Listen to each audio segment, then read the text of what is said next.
Hey guys, welcome back. And in today's video, we will learn about arrays in Java. So what is an array in Java? An array in Java is essentially one type of list. Arrays are used to store multiple items in a single variable. Inside an array, all items must be of the same data type. The size of an array is fixed, so it can neither increase nor decrease. There are two ways we can write an array. The first way involves writing down all the items when we initialize it.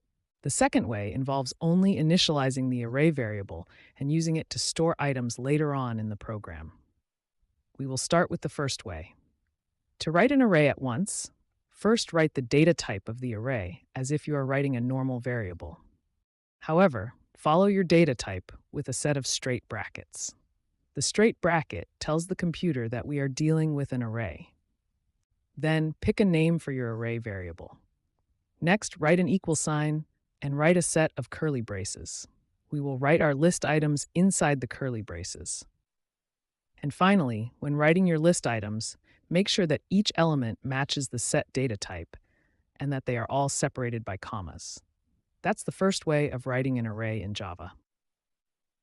Now we will talk about the second way to write an array list. We typically write this way if we ever need to add our items later on in the code, rather than immediately. The first part of the line is the same as the previous way, however, it gets different after the equal sign. After the equal sign, write the word new. Then, rewrite the same data type with a set of straight brackets, like before. However, now write the number of items you want to have in your array inside the set of straight brackets. Remember, when setting the number of items you want in your list, you should make sure to add exactly that number of items. It can't go over or under the set number. This is manageable when dealing with small numbers. To add an item later on in your code, we can use indexing. First, write the variable name of the array. Then, follow it with a set of straight brackets. Write an index position in the array where you want to add your item.